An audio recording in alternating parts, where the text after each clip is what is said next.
وجب الاحترام خانوادہ رسول صلی اللہ علیہ وسلم اور معزز سامعین حضرات اور عزیزان گرامی قدر، اللہ تعالیٰ کی تعریف و توصیف اور حضور نبی کریم صلی اللہ علیہ وسلم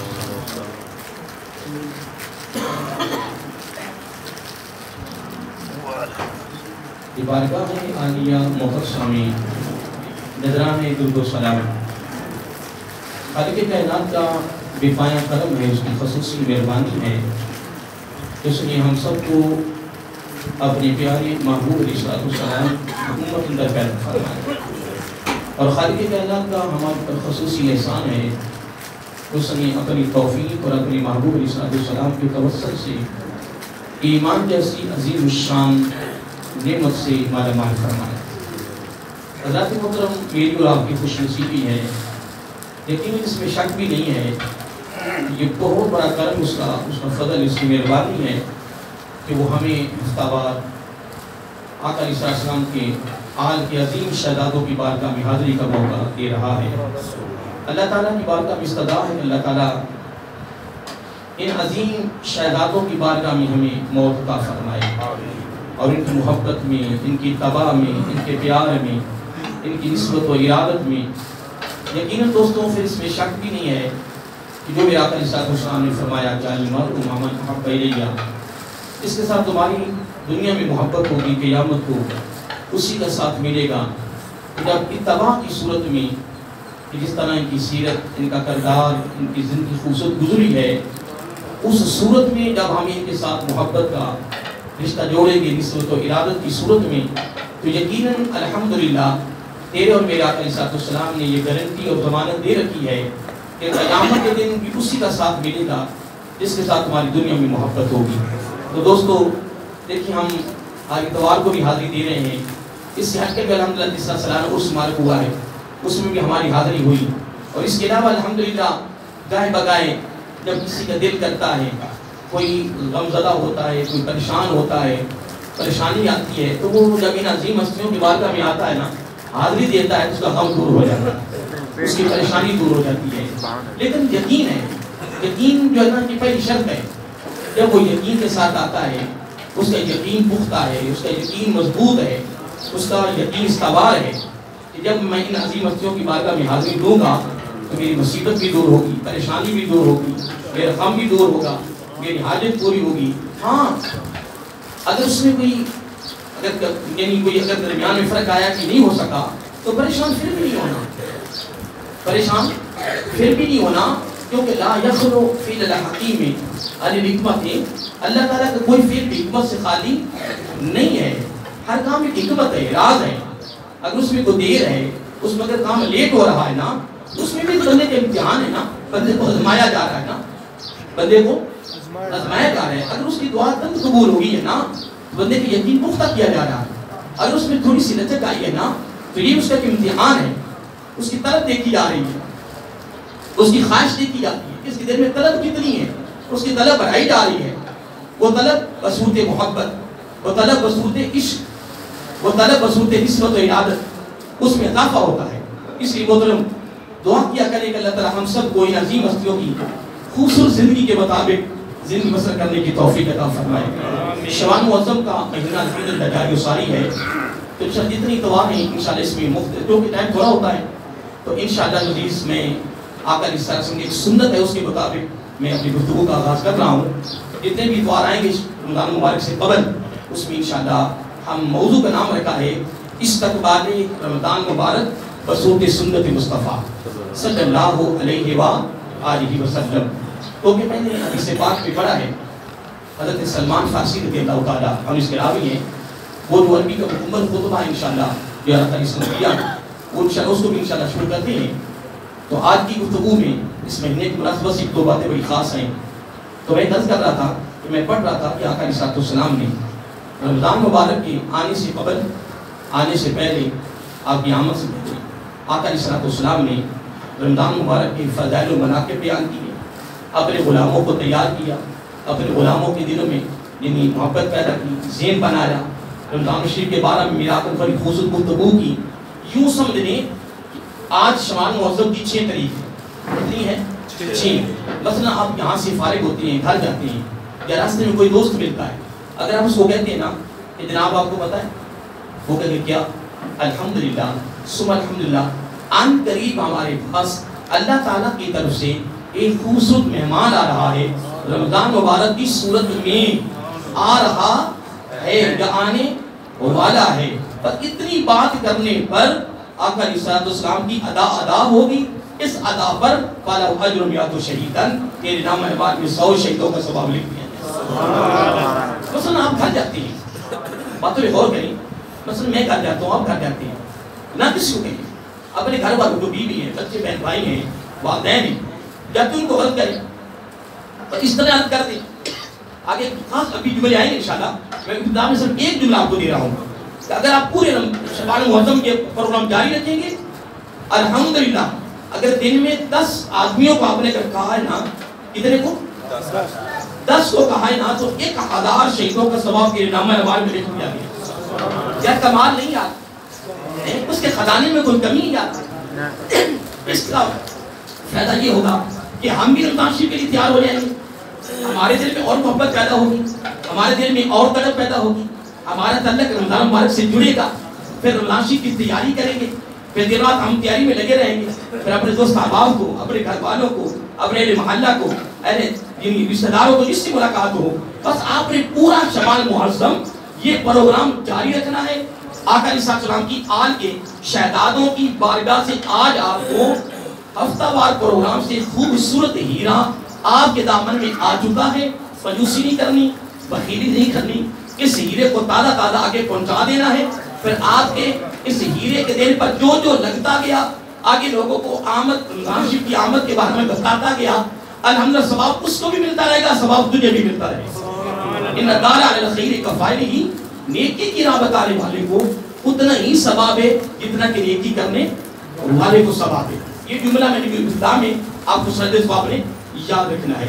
اب اگلی جو بات کرنا چاہتا ہوں وہ بڑی خوبصورت ہے. ایک بات میں کر لوں کہ جو اللہ تعالیٰ نے ہمیں نعمت دی ہے نا، کیا تو نعمت سے مراد ہے اس کو نعمت اس کو کہتے ہیں اس سے فائدہ ملے، اس سے نفع ملے، اس سے لطف ملے، سرور ملے. اگر اس سے فائدہ نہیں ہے تو وہ نعمت نہیں ہے. یہ ہمیشہ یاد رکھیں. کیا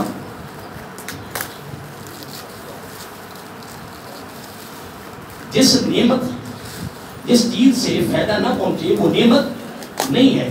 نعمت کی تعریف یہ ہے جو علم نے کی ہے، نعمت کی تعریف یہ ہے کہ جس سے بندے کو فائدہ پہنچے، لطف ملے، سرور ملے. تو محترم ایک جملہ آپ کو دینا چاہتا ہوں کہ جو رب نے ہمیں نعمتیں دی ہیں وہ کمال ہیں. اگر نعمت کی قدر نہ ہوئی، نعمت کی قدر نہ ہوئی تو پھر وہ نعمت چھین لی جاتی ہے، اور اگر نعمت چھین لی گئی تو وہ واپس ملنا بہت مشکل ہو جائے گا.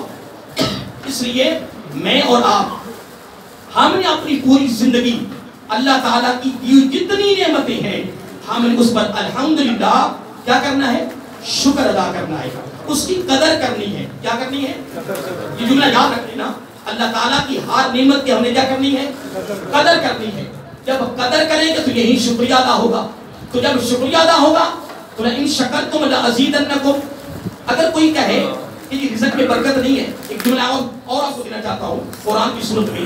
اگر کوئی کہتا ہے کہ رزق میں برکت نہیں آ رہی، رزق بڑھ نہیں رہا، پتہ نہیں کیا ہو رہا ہے، تو پھر قرآن سے آپ کو وظیفہ تو مل رہا. اللہ تعالیٰ کمال وظیفہ دے رہا یار. آج آقا سن کے آج کے شہدادوں کی بارگاہ کی جو آپ ہفتہ پر حاضری دے رہے ہیں، تو پھر یہاں سے یہ تحفہ لے کے جاؤ نا، یہ ہیرا اپنے دامن میں رکھو. آج کے بعد مصمم ارادہ کر لو، پکی ہو جاؤ، ڈٹ جاؤ، جم جاؤ، دنیا ادھر کی ادھر ہو جائے، جو ہوتا ہو جائے. جب بھی کوئی پوچھے آپ نے ایک ہی جملہ کہنا ہے، الحمدللہ. وہ یہ سارے کیا بات ہے، الحمدللہ. یا اتنا کہہ دیں یار اللہ تعالیٰ کے میرے اوپر بڑے ہی کرو. آئے ہاں یار کیا تیری کس جملے کے کہنے پہ تیرا کوئی وقت لگتا ہے؟ وہ یار تیری طرف طاقت صرف ہوتی ہے، لیکن یہ تو دیکھ اس کے پیچھے سمندر بہ رہا ہے. اس کے پیچھے ایک بہت بڑا بے قرار سمندر بہ رہا ہے. وہ کیا ہے؟ جب تو کہتے ہیں نا الحمدللہ، اللہ تعالیٰ فرماتا میرا وعدہ ہے تیرے ساتھ، میری طرف سے گارنٹی ہے، ضمانت ہے.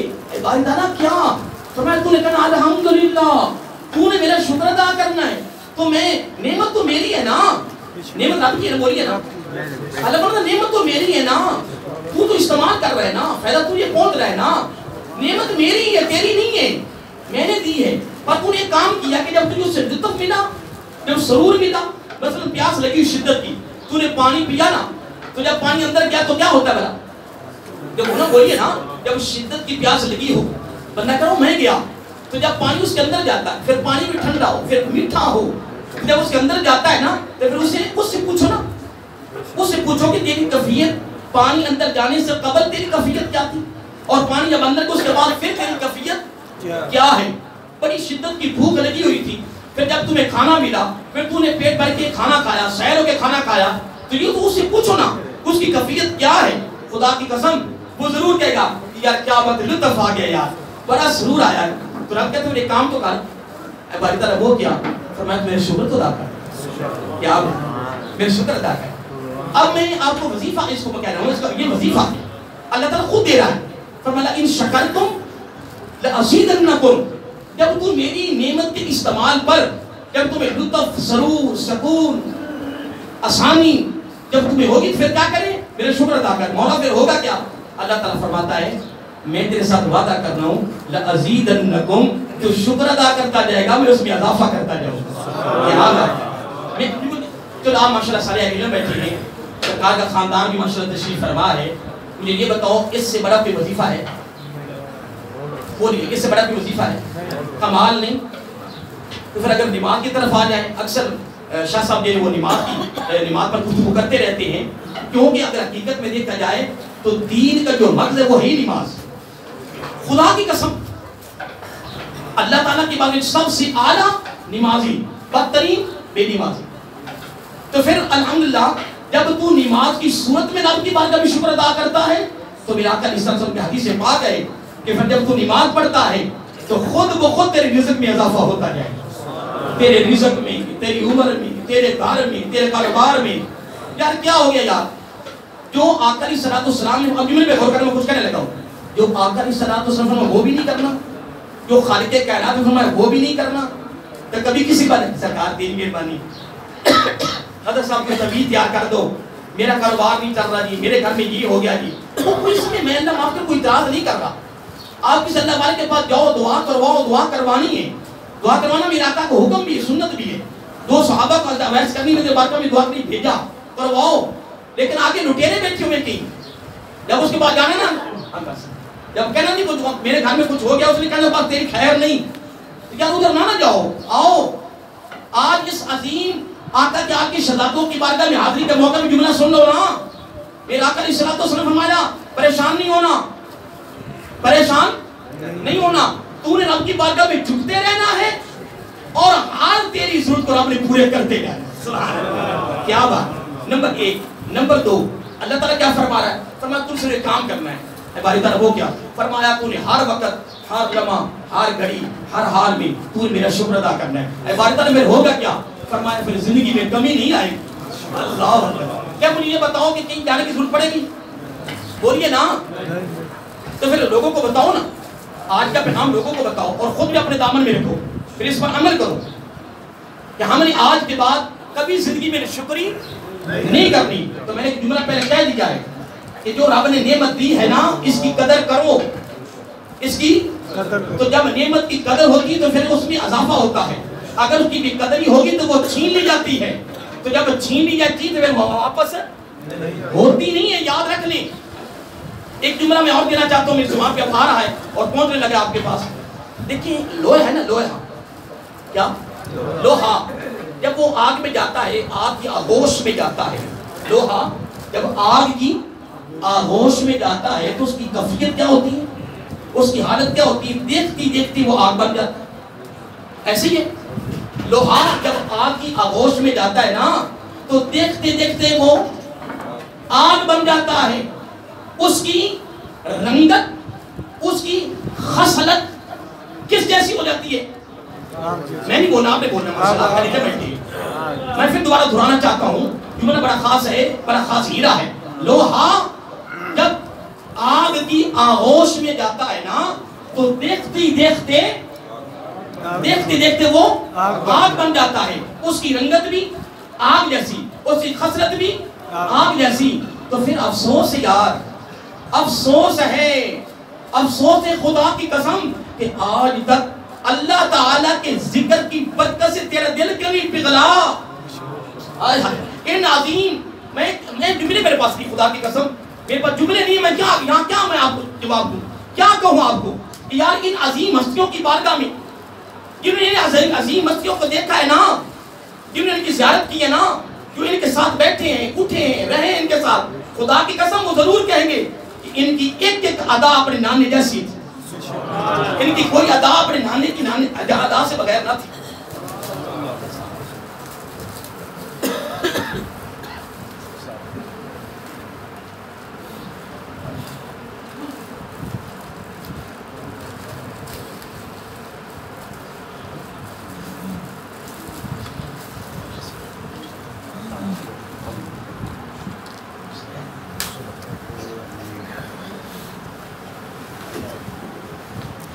تو میں ایک مثال دے رہا تھا کہ اگر لوہا آگ کے آغوش میں جاتا ہے تو دیکھتے دیکھتے وہ آگ بن جائے، پگھل جائے، اس کی خصلت بھی وہ ہو، اس کی رنگت بھی وہ ہو، پھر افسوس ہے کہ اللہ تعالیٰ کے ذکر کی برکت سے ہمارا دل کیوں نہیں پگھلا، ہمارا دل منور کیوں نہیں ہوا؟ ہاں، اس کا فیصلہ دل ہی کر سکتا ہے، اس کی نشاندہی دل کر سکتا ہے، دل نہیں بتا سکتا ہے۔ تو دل سے پوچھنا، دل بتائے گا، دل سارا کچھ بتائے گا، ہر چیز قسم۔ ہاں، آپ کا قسم کہ اگر آج کے شہزادوں نے خدا کی قسم الحمدللہ اپنے نانا جان کی ادا مطابق کی ہے، پھر آؤ آج رفت فکر ہے کہ میں اور آپ اگر ان کی بارگاہ میں حاضری دیتے ہیں تو پھر جو اس سے قبل میں نے باتیں کر دی ہیں وہ بھی، اور جو ابھی بات کی ہے، اب اس کو اپنے ذہن میں رکھیں، پھر مطابق گزاریں۔ آئیے محترم، جو اگلی بات کرنا چاہتا ہوں خوبصورت ہے، آقا علیہ السلام کی بارگاہ میں حضرت اسامہ بن زید رضی اللہ عنہ حاضر ہوئے، بڑے مشہور صحابی ہیں، توجہ طلب جملہ سن لیں۔ عرض کرتے ہیں فداک ابی و امی یا رسول اللہ صلی اللہ علیہ وآلہ وسلم۔ آقا ایک عرض ہے، آقا نے صلی اللہ علیہ وسلم فرمایا اے میرے پیارے اسامہ بتائیے۔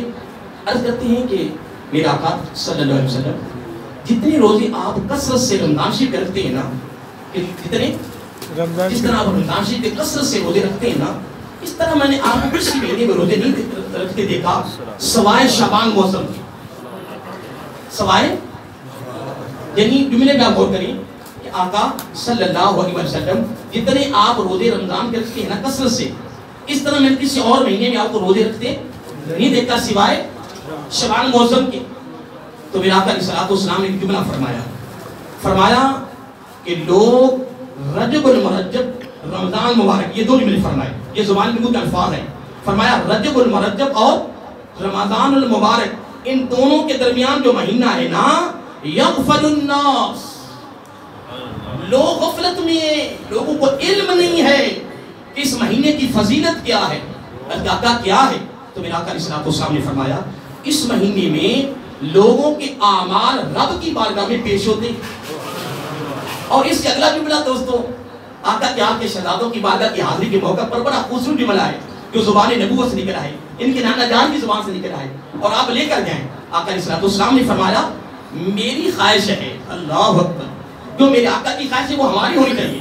میرے آقا علیہ السلام میری خواہش ہے، میری تمنا ہے، میری چاہت ہے، میری محبت ہے، میں چاہتا ہوں کہ میرے اعمال توجہ کریں، میرے پہلے کیا فرمایا کہ اس مہینے میں لوگوں کے اعمال رب کی بارگاہ میں پیش ہوتے ہیں۔ یہ ترتیب دینے کے بعد پھر انداز کتنا خوبصورت ہے، پھر کیا فرمایا ہاں میری چاہت ہے، میری محبت ہے کہ میرے اعمال رب کی بارگاہ میں اس حال میں جائیں کہ میں روزے کی حالت میں ہوں۔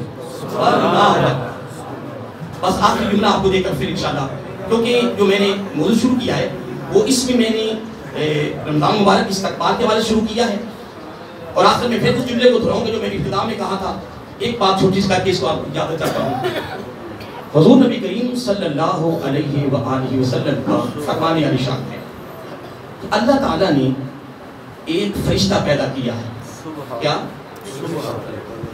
ایک روایت میں آتا ہے کہ آقا علیہ السلام نے فرمایا کہ رجب المرجب رب کا مہینہ ہے، شعبان معظم میرا مہینہ ہے، رمضان شریف میری امتیوں کا مہینہ ہے. ایک روایت میں آتا ہے کہ رمضان شریف کو رب کا مہینہ بھی قرار دے دیا گیا. کیا؟ کہ رمضان شریف رب کا مہینہ ہے، لیکن میں نہیں پیارا رجب المرجب رب کا مہینہ ہے. یہ ایک ترتیب ہے 3 مہینوں کی فضیلت کے حوالے سے. اور جب رجب المرجب کے مہینے میں بندہ جی بھر کے عبادت کرتا ہے تو حدیث کا لفظ ہے کہ تطہیر البدن، اس کا بدن پاک ہو جاتا ہے. پھر فرمایا کہ جب شعبان معظم میں نبی کا مہینہ سمجھ کر یاد دور نہ جائے، اگر ہم اس مہینے کو یہ سمجھیں کہ یہ میرے آقا کا مہینہ ہے تو آقا کا مہینہ سمجھ کر اس مہینے سے محبت کرنا عبادت کی صورت میں. مجھے یہ بتاؤ میرے آقا خوش نہیں ہوں گے؟ نہیں، میرے آقا خوش نہیں ہوں گے جس چیز سے میرے آقا نے پیار کیا. تو شعبان معظم کی عبادت سے تطہیر القلب، اس کا قلب پاک ہو جاتا ہے. پھر فرمایا رمضان مبارک کی عبادت سے تطہیر الروح، اس کی روح پاک ہو جاتی ہے. یعنی رجب المرجب کی برکت سے عبادت سے بدن پاک ہو گیا، شعبان معظم کی عبادت سے آپ نے بولا میں تو آپ کو بتا دوں روح پاک ہو. ویسے آپ ادھر ہی ہے نا، اور یہ جملے دامن میں لے کر آیا کریں.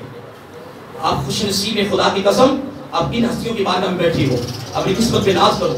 پھر یہاں سے آپ کو کتنے دوسرے دھیرے مل رہے ہیں. رجب المرجب کی عبادت سے بدن، اس مہینے کی عبادت سے دل، اور اگلے مہینے کی عبادت سے روح. بدن بھی پاک، دل بھی پاک، روح بھی پاک، تو باقی رہ کیا گیا؟ تیاری آپ کی سارے بولیے. اب آخری جملہ لے لیں بڑی اختصار کے ساتھ. آقا علیہ السلام نے فرمایا رب نے ایک فرشتہ پیدا کیا ہے. کیا؟ ایک فرشتہ پیدا. پتہ وہ لمبا چوڑا کتنا ہے، اس کی لمبائی چوڑائی کتنی ہے؟ اس کا جو سر ہے نا، سر مبارک وہ عرش کے ساتھ لگا ہوا، اور اس کے جو پاؤں ہیں وہ ساری زمینوں کی تحت الثری میں ہے. اس کی جو بازو ہے نا پار، اس کے ایک مغرب میں اور ایک مشرق میں ہے. چھوٹا نہیں ہے، بولیے کافی بڑا فرشتہ ہے. یہ قد کتنا لمبا ہے اور لمبائی چوڑائی بھی کتنا ہے، یہ میں نہیں کہہ رہا، میرے آقا علیہ السلام نے فرمایا. تو میرے آقا علیہ السلام نے کیا جملہ دیا ہے. اصل میں یہ مہینہ ہے میرے آقا علیہ السلام کا. مجھ سے کوئی وظیفہ پوچھتا ہے نا کہ اس مہینے میں کون سا وظیفہ ہے، میں نے کہا اس مہینے میں درود شریف سے بڑھ کے وظیفہ ہی کوئی، کیونکہ یہ مہینہ ہے میرے آقا علیہ السلام کا. تو میں کہتا ہوں روزانہ کم از کم 1000 مرتبہ درود شریف پڑھو. تو نہیں تو پھر ابھی سن لو، یہ جملے میرے آخری اور بڑے سننے والے. فرشتے کا سر کہاں لگا ہوا ہے؟ عرش معلیٰ کے ساتھ، اور پاؤں تحت الثری میں، اور ایک بازو پر کر لیں، بازو کر لیں مغرب میں اور ایک مشرق میں. اور عرش کے نیچے ایک دریا بہ رہا ہے، جس کا نام ہے دریائے نور. دریائے نور. میں اس روایت کو لمبا چوڑا نہیں کر رہا، اختصار کر رہا تاکہ آپ کو سمجھ بھی لگ جائے. ایک دریا ہے، دریائے نور. تو آقا علیہ السلام نے فرمایا جب میرے امتی میرے اوپر ایک مرتبہ درود شریف پڑھتا ہے، کتنی مرتبہ؟ تو اللہ تعالیٰ نے اس کو حکم کر رکھا ہے کہ تو نے دریائے نور میں غوطہ لگانا ہے. جب ہم غسل کرتے ہیں، نہاتے ہیں تو فوراً باہر آ جائیں تو ہمارے سر سے قطرے گرتے ہیں یا نہیں گرتے؟ کوئی بات ہے آپ نہ بولیں، گرتے ہیں تو گنتی کر سکتے ہیں؟ دیکھ لیں. تو جن کے بال بڑے بڑے ہوتے ہیں ان کے تو قطرے زیادہ گریں گے نا، ان کے تو گرتے رہیں گے نا، نہیں جی. تو فرشتہ کتنا بڑا ہے. تو جب وہ غوطہ لگاتا ہوگا تو غوطہ لگا کے جب وہ اپنے پار جو مغرب مشرق میں ہے جب جھاڑتا ہو کتنے قطرے گرتے ہوں گے. یار آج اتوار ہفتہ وار کے پروگرام ہو رہا ہے، یا کتنا بڑا ہیرا آخری جملے میں آپ کو مل رہا ہے. یار جب کوئی پوچھے اس مہینے میں کیا وظیفہ ہے تو کیا کہیں گے؟ کثرت سے سبحان اللہ، درود و سلام. ٹھیک ہے جی. لوگ جب وہ غوطہ لگاتا ہے پھر وہ باہر نکلتا ہے، حکومت اپنے پر جھاڑ، اپنے بازو جھاڑ، پھر وہ جھاڑتا ہے، پھر کیا گرتے ہیں؟ قطرے. پتہ نہیں کتنے گرتے ہیں. پھر ہر قطرے سے ایک فرشتہ پیدا ہوتا ہے. کیا؟ صرف ایک مرتبہ جب امتی درود شریف پڑھتا ہے، کتنی مرتبہ؟ تو وہ غوطہ لگاتا ہے. تو جو 100 مرتبہ پڑھے تو 100 ہوتے. تو اگر 1000 مرتبہ پڑھے، میں 1000 مرتبہ پڑھ رہا ہوں تو میرے لیے 1000 مرتبہ. تو سیدہ شاہ صاحب جب پڑھیں گے تو یعنی کہ وہ علیحدہ ہوتے لگائے گا، اجتماع کے علیحدہ، آپ کے لیے علیحدہ، سب کے لیے فرشتہ وہ پیدا ہو گیا ہے. لو جی 1000 مرتبہ، پھر 1000 مرتبہ ہوتا لگا ہے، تو کتنے قطرے گریں گے وہ رب بھی جانتا ہے. پھر ہر قطرے سے رب ایک فرشتہ پیدا کرتا ہے، نئے فرشتے، پرانا نیا نہیں کیتا جانا، نیو فرشتے. کیا بات ہے، اتنے جتنے قطرے ہیں اتنے ہی فرشتے پیدا ہوں گے. وہ فرشتے عرض کر کے مولا ہمیں کیا حکم ہے، سنا بھی آخری جملہ، اے باری تعالیٰ ہمیں کیا حکم ہے، ہماری ڈیوٹی ذمہ داری کیا ہے. آپ کا رسالت سنایا، رب فرماتا ہے فرشتوں تمہاری ڈیوٹی ہے، تم نے قیامت تک، قیامت ساری بولی قیامت، بندہ اس جو دروشی پڑا ہے نا وہ تو چلا گیا قبر میں، وہ تو قبر میں چلا گیا، وہ تو اس کا مثال ہو گیا. لیکن فرشتے تو زندہ ہے نا، وہ زندے رہیں گے نا. اللہ بتائے فرشتوں تمہیں نہیں پتا میرے بندے نے میرے محبوب پہ درود و سلام نہیں پڑھا، تو میں نے اس دروشی کی وجہ سے تمہیں پیدا کیا ہے. باطل میں حکم کرنا کیا ہے، فرمایا کوئی میری تعریف نہیں کرنی، کوئی میری حمد و ثنا بیان نہیں کرنی. 24 گھنٹے 12 مہینے 24 گھنٹے 12 کب تک، کب تک، قیامت تک ایک ہی کام کرنا ہے. 24 گھنٹے 12 مہینے بولا کہ یا اللہ انی بخشش کر، یا اللہ انی بخشش کر، یا اللہ انی بخشش کر، یا اللہ انی بخشش کر. کیا دوستو میں آپ کو کیا دے سکتا ہوں، میری کیا ضرورت ہے، میری کیا مجال ہے، آقا کا خاندان تشریف فرما ہے. خدا کی قسم میں اپنی قسمت پہ میں کیا جملہ کہہ سکتا ہوں، میں اپنی قسمت پہ ناز کرتا ہوں، میں اپنی قسمت اپنے مقدر پہ ناز کرتا ہوں کہ میرے رب نے ان عظیم ہستیوں کی بارگاہ میں میری حاضری لگا دی ہے. میں ابھی بھی آپ کی سلامت کرنا کہ شادی تمہاری مہربانی، موت بھی آئے تو تمہارے قدموں میں آئے ہے. موت مانگنا کرو یار، پھر جس حال میں موت آئے گی اسی حال میں اٹھیں گے. تو پھر ادھر ہی موت آ گئی، ادھر ہی پروگرام میں موت آ گئی تو کمال نہیں حضرت صاحب. تو پھر انشاءاللہ پھر مرنے والوں کو پیچھے نہ ہوگا کہ یار موت اگر ادھر آ جائے تو ادھر ہی نزدیک کسی قبرستان میں دفن کرنا. قیامت کو حضرت صاحب اللہ والے میرے آقا کے شہزادے بھی ادھر سے اٹھیں گے، ساتھ ساتھ ہم بھی اٹھیں گے، آگے یہ ہوں گے پیچھے ہم ہوں گے انشاءاللہ. تو میں کچھ کر نہیں سکا ہفتہ بعد پروگرام میں، لیکن آپ کو یہ بتاؤں گا، بتاتا جاؤں کیونکہ آپ کے خاندان کے شہزادے تشریف لائے سارے. تو میں آپ پہلے جملہ آخر میں پھر دہرانا چاہتا ہوں کہ رمضان شریف کا مہینہ قریب آ رہا ہے، تو رمضان شریف کی آمد کے بارے میں بتانا میرا آقا کی سنت ہے. تو انشاءاللہ میری گفتگو اس پر ابھی انشاءاللہ جاری ہو گئی ہے. یہ تو میں شبان موسم کے حوالے سے 2-4 باتیں کی ہیں نا، تو لیکن آپ نے آج سے کام شروع کرنا ہے، گھر والوں کو، بار والوں کو، بس جو ملے یہ آپ کو پتا ہے، لیکن مجھے نہیں پتا. الحمدللہ آنے قریب ہمارے پاس اللہ تعالیٰ کی طرف سے ایک مہمان آ رہا ہے، رمضان مبارک کی صورت میں آ رہا ہے. اتنا کہنا 100 شہیدوں پر سوال، ٹھیک ہے جی. تو جب رمضان شریف کے آنے سے پہلے آمد کی خبر دینا سنت ہے، جب رمضان شریف آ جائے مل جائے تو ملنے پر مبارک دینا بھی میرا کام کی سنت ہے. انشاءاللہ اگلے بھی اتوار انشاءاللہ میں بڑے خصوصی انداز میں جو مجھ سے ہو سکے گا نبی پاک کے گھر والوں کی صدقہ سے انشاءاللہ میں استقبال رمضان کے حوالے سے فضائل انشاءاللہ جاری رہیں گے. بس آپ یہ ہیرے جو آپ کو ملے ہیں نا، آپ انہیں دامن میں رکھنا ہے، آگے لوگوں کو بتانا ہے. میں اور آپ انشاءاللہ ان عظیم شہادتوں کی زندگی کے مطابق زندگی بسر کرنی. وما علینا الا البلاغ.